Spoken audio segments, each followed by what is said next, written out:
E aí, família, vamos lá? Tá na hora do vídeo. Vocês devem ter reparado, quem mora aqui no Japão, que o ovo e a carne de frango subiram muito nesse final de ano.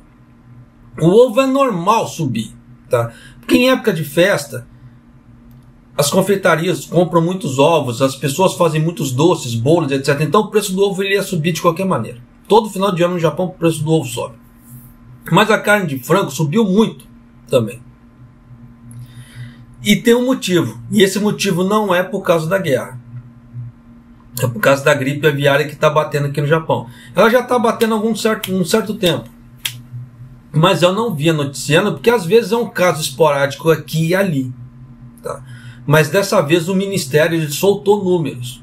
Então esses números são alarmantes. Então sinal que o preço do ovo e o preço da carne de frango vão subir, vão continuar subindo dependendo? Vão subir. Tá? Se continuar com esse abate de galinhas por causa da gripe aviária. Só para vocês terem uma ideia, mais ou menos, aonde que eu costumo comprar carne de frango, no caso do peito, tá? É loja de congelado. Então já compro logo o pacote de 2 quilos, tá? Antes eu pagava 700 ienes, pacote com 2 quilos de peito de frango. Por isso que você tem que tomar cuidado quando você vai comprar peito de frango fresco no supermercado. Porque às vezes você vai no congelado, por exemplo, antigamente, tá? Eu pagava 700 ienes, pacote de 2 quilos de peito. Você vai no supermercado, um peito de frango, dependendo, fresco, você pagava gorreacoen. Então a diferença é muito grande de preço. Tá? Então é questão de economia. Por isso que eu sempre alerto as pessoas. Tome cuidado na hora que vai fazer compra. Não compre tudo no mesmo local. Faça a pesquisa de preço. Agora onde que eu vou comprar sempre o pacote de frango? Chegou a 1.000 ienes o pacote de 2 quilos. Então já dá para você ter uma ideia que teve um aumento de 300 ienes aí. Tá? Então você vê que é um aumento muito grande. Os ovos a mesma coisa. Já vi locais vendendo o ovo a 160 ienes. O mesmo ovo em outro local a 200 ienes. E se for daquele ovo tipo grande, ele chega a 250 ienes.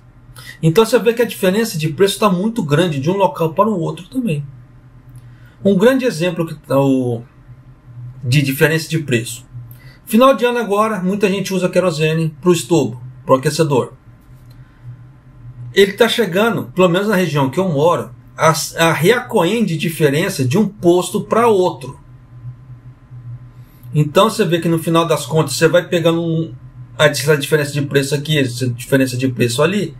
No final das contas, você vê que dá um montante grande no final do mês, que pode te salvar a pele. Então tome cuidado nessa parte. Tá? Mas voltando aqui, vem comigo aqui só para você ter uma ideia de como está acontecendo essa parte de gripe aviária no Japão. O número de aves abatidas em fazendas de aves no Japão ultrapassaram os 10 milhões, à medida que os casos de gripe aviária continuam se espalhando por todo o país, informou o Ministério Agrícola do Japão. Um recorde de 10,8 milhões de aves foram abatidas até agora nessa temporada, após 57 casos sem precedentes de gripe aviária em 23 estados. O número supera o recorde anterior de 9,87 milhões, realizado em novembro de 2020 e março de 2021. E a coisa ainda não acabou. O número chega quando o governo da prefeitura de Miyazaki começou na terça-feira a abater cerca de 100 mil galinhas em uma fazenda no sudoeste da prefeitura japonesa, depois que um novo caso foi confirmado por meio de testes genéticos. O caso é o terceiro de Miyazaki e levou as autoridades locais a impor restrições ao movimento de cerca de 3,96 milhões de aves em 123 fazendas, em um raio de 10 quilômetros, aonde a nova onda de infecções foi detectada. O governo central confirmará mais tarde se o caso mais recente é do tipo altamente patogênico, detectado pela primeira vez nas prefeituras de Hokkaido e Okayama em outubro, e o primeiro começo para uma temporada da gripe aviária. Só para vocês terem ideia como é que esse negócio está, teve um zoológico aqui no Japão que ele tem aquelas garças, né? No caso assim, É que chama grow, tá? Todo mundo chama de garça, mas o nome certo seria grow, tá? Da garça japonesa, aquela com crista, aquela toda bonitona. E como é que se fala? No zoológico do Japão tem essas garças. E nisso o que aconteceu? Elas pegaram na gripe aviária também, tá? Foi detectado gripe aviária nelas também. Então é complicado, é complicado. Geralmente essas garças elas ficam pro lado de Hokkaido, tá? Hokkaido ali praticamente é o berço desses grows, dessas garcinhas. Então, como é que se diz? A coisa está espalhando, tem que se tomar cuidado, tá? As galinhas compõem a maioria dos pássaros abatidos durante o surto dessa temporada. Você vê que houve outras aves também, por isso que eles já falam que as galinhas foram a maioria dos pássaros nessa temporada, e representa cerca de 8% dos cerca de 130 milhões de galinhas criadas em todo o país. O Japão tem mais galinha do que gente. O último censo do Japão, só para vocês terem ideia, chegou a 125 milhões de pessoas, isso incluindo os estrangeiros, tá? Então você vê que o Japão tem 125 milhões de pessoas, o Japão tem 130 milhões de galinhas. Então você vê que o Japão tem mais galinhas do que pessoas, mas continua. O abate levou a um aumento nos preços dos ovos e deu um golpe nas famílias que já estão duramente atingidas pela inflação. Isso é fato, tá? Então, por isso que eu falo, tome cuidado. Acredita-se que o último aumento da gripe aviária no Japão tenha sido causado por aves migratórias.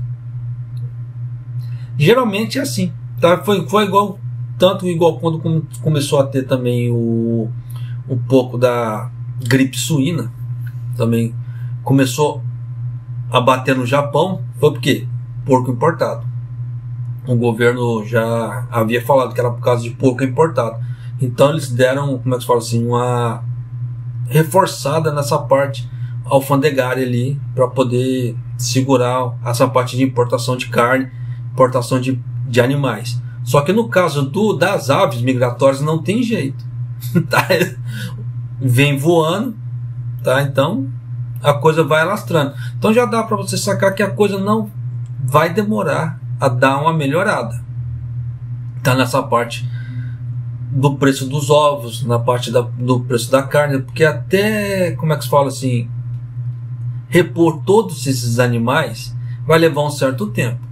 E nisso já dá para você sacar por A mais B que o preço disso aí pode ser que não caia, muito pelo contrário, continue a subindo.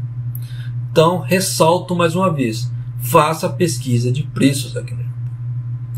Ah, japonês, mas eu vou gastar muito com combustível, mas essa diferença do combustível que você vai gastar no caso do carro compensa com essa diferença na comida. Porque eu falo que dá uma diferença muito grande. Meus gastos aqui em casa nesse final de ano, eles aumentaram, por causa dessa época de festa, 30 mil ienes. Por causa desses aumentos e etc. Tá? Antes o aumento aqui em casa, ele estava na casa dos 20 mil ienes. Eles chegou aos 30 mil ienes. Então os gastos estão aumentando? Estão aumentando. Isso com coisa assim, sem ser, como é que fala assim, só o essencial. Se colocar o supérfluo, que você acaba comprando uma coisa aqui, uma coisa ali, ou algo, como é que se diz, que acontece no meio do caminho que você precisa repor, que não faz parte do seu orçamento, a coisa aumenta ainda mais. Então tome cuidado. Parece que não, mas cada reacoin que você acaba economizando no final das contas já te salva. E se você consegue pegar esse reacoin que você salvou e consegue investir ele para fazer esse dinheiro trabalhar para você, já é 2 vezes melhor. Então procure dar economizada. Segure a onda. Muita gente agora vai ver a conta de luz, dependendo, e gás, dá uma segurada ou dá uma baixada. Porque o governo japonês, a partir de agora, de janeiro, ele vai subsidiar as contas, se eu não estou enganado, até mais ou menos setembro. Tá? Se eu não estou enganado. Se eu estiver enganado, me corrijam aqui nos comentários. Mas se eu não estou enganado, o governo vai dar esse subsídio na luz e no gás até setembro. Porque as empresas de gás e luz do Japão já pediram aumentos e o governo está autorizando esses aumentos. Mas como o governo está subsidiando um certo valor. Então pode ser que esse valor real pode ser que não apareça na conta em determinadas famílias. Por que eu falo isso? Porque tem famílias que gastam mais, tem famílias que gastam menos, tá? Na questão de ar-condicionado, luz, etc. Então tem que se tomar cuidado, sim, porque na hora que o governo cortar esse subsídio e vier os valores reais, vai dar uma, como é que fala assim, vai aparecer a bomba, tá, nas contas das pessoas. Então vão segurando a onda, cuidado com endividamentos, tá? Porque esse ano já começou estranho, tá? Nesse ponto nós não sabemos se o governo japonês vai conseguir segurar o dólar esse ano também. Ele fez uma intervenção, o dólar caiu para 129, agora o dólar já chegou a casa de 132, 134 de novo. Então vai depender muito daqui para frente. Já tem alimentos, como é que se fala assim, mais de 7 mil produtos no Japão que já estão com aumentos engatilhados para esse mês e mês que vem, fevereiro, tá? Então vai continuar tendo os aumentos? Vai.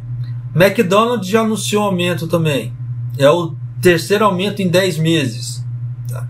Eu falo isso porque eu gosto do McDonald's, eu vou negar não, eu adoro um junk food, adoro um sanduíche, tá?